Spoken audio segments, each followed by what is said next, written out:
എല്ലാവർക്കും ബീനാസ് കിച്ചണിലേക്ക് സ്വാഗതം. നമ്മളിന്ന് വളരെ പെട്ടെന്ന് വെളുത്ത കടല വെച്ചിട്ട് ഒരു കറിയാണ് റെഡിയാക്കാൻ പോകുന്നത്.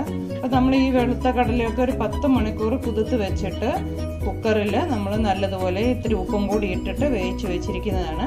അപ്പോൾ അതിന് വേണ്ടിയിട്ട് കുറച്ച് സവോളയും തക്കാളിയൊക്കെ നമ്മൾ റെഡിയാക്കി വെച്ചിട്ടുണ്ട്. 2 വലിയ സവോള വേണം. ചെറുതായിട്ട് നമ്മൾ മിക്സിയുടെ ചെറിയ ജാറിനകത്തോട്ടൊന്ന് അരിഞ്ഞു പോകാത്ത രീതിയിൽ കറക്കി എടുക്കണം. ഒരു വലിയ സ്പൂൺ ഇഞ്ചിയും വെളുത്തുള്ളിയും കൂടി നമ്മളൊന്ന് ചെറുതായിട്ട് ചതച്ച് വെച്ചിട്ടുണ്ട്. അരഞ്ഞു പോകണ്ട, പേസ്റ്റ് ആവണ്ട. ഒരു വലിയ തക്കാളി നമ്മൾ അടിച്ചു വെച്ചിരിക്കുന്നതാണ്. അതിൻ്റെ കൂടെ നമുക്ക് ഇത്തിരി ഗരം മസാലയൊക്കെ മുഴുവനോടെ ഇടണം. 3-4 ഏലക്കായ, ഒരു തച്ചോലം, കറുവപ്പട്ട, ഇതെല്ലാം നമുക്ക് ആദ്യം എണ്ണയിലൊന്ന് മൂപ്പിച്ചെടുക്കാം. അതിൻ്റെ കൂട്ടത്തിൽ ഉള്ളിയും വഴറ്റിയെടുക്കാം.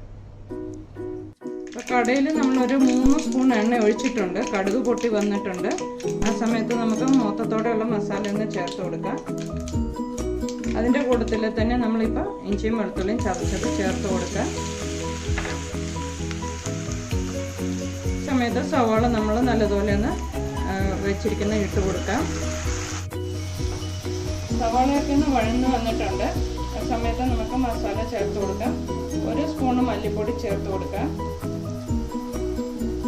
1 സ്പൂണ് കാശ്മീരി മുളക് പൊടി ചേർത്ത് കൊടുക്കാം. ഒരു 1/4 സ്പൂണ് മഞ്ഞൾ പൊടിയും കൂടിയും ചേർത്ത് കൊടുക്കാം. അത് നമുക്ക് നല്ലതുപോലെ ഇളക്കി ഒന്ന് പച്ചമണം മാറി കഴിയുമ്പോൾ നമ്മൾ തക്കാളി അരച്ച് വെച്ചിരിക്കുന്നത് ചേർത്ത് കൊടുക്കാം. മസാലയൊക്കെ നല്ലതുപോലെ മൂത്ത് വന്നിട്ടുണ്ട്. നമുക്ക് അരച്ച് വെച്ചിരിക്കുന്ന തക്കാളി ചേർത്ത് കൊടുക്കാം. അതിൻ്റെ കൂട്ടത്തിൽ തന്നെ നമ്മളിപ്പോൾ ഒരു സ്പൂണ് ടൊമാറ്റോ കെച്ചപ്പ് എടുത്ത് വെച്ചിട്ടുണ്ട്.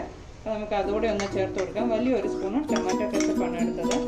അതുകൂടെ ചേർത്ത് കൊടുക്കാം. നമുക്ക് ഇതിനകത്തോട്ട് ഒരു 1/2 ഗ്ലാസ് വെള്ളം കൂടെ ചേർത്ത് കൊടുക്കാം. നമ്മൾ ആ തക്കാളി അരച്ച് മിക്സിക്കകത്തോട്ട് തന്നെ ഒഴിച്ചിട്ട് എടുത്തിരിക്കുന്നത്.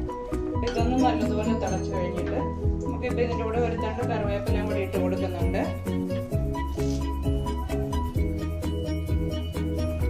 ഇപ്പം നമുക്ക് വേവിച്ച് വെച്ചിരിക്കുന്ന കടല ഇട്ട് കൊടുക്കാം. ഇത് നമ്മളൊരു 150 ഗ്രാം കടലയായിരുന്നു എടുത്തിരുന്നത്. അതിനുള്ള മസാലകളാണ് നമ്മൾ ചേർത്തത്. അപ്പോൾ ഗ്രേവിക്ക് വേണ്ടിയുള്ള ഇത്തിരി ഉപ്പും കൂടി ഇട്ട് കൊടുക്കണം. അപ്പം നമുക്ക് ആവശ്യത്തിനുള്ള ഒരുപാട് കുറുകി പോകാതെ ഒരു മീഡിയം ഗ്രേവിയിൽ നമുക്കിത് ഒന്നും കൂടി ഒന്ന് തിളപ്പിച്ച് കഴിഞ്ഞ് വാങ്ങിയെടുക്കാം. അപ്പം നമ്മുടെ വെളുത്തക്കടലയുടെ കറി നല്ല കറക്റ്റായി വന്നിട്ടുണ്ട്. അപ്പം ചപ്പാത്തിക്കും നാനിനും ഒക്കെ കൂട്ടാൻ പറ്റിയ ഒരു കറിയാണ്. അപ്പം നല്ലൊരു വീഡിയോ ആയിട്ട് നമുക്ക് പിന്നെയും കാണാം. അപ്പം നമ്മുടെ ചാനലൊക്കെ ആദ്യമായിട്ട് കാണുന്ന ആൾക്കാരാണെങ്കിൽ ചാനലൊക്കെ ഒന്ന് കണ്ടിട്ട് നിങ്ങൾ സബ്സ്ക്രൈബ് ചെയ്യാൻ, കമൻ്റൊക്കെ ഒന്ന് അറിയിക്കണം. അപ്പം വേറെ വീഡിയോ ആയിട്ട് ഞാൻ പിന്നെയും വരും.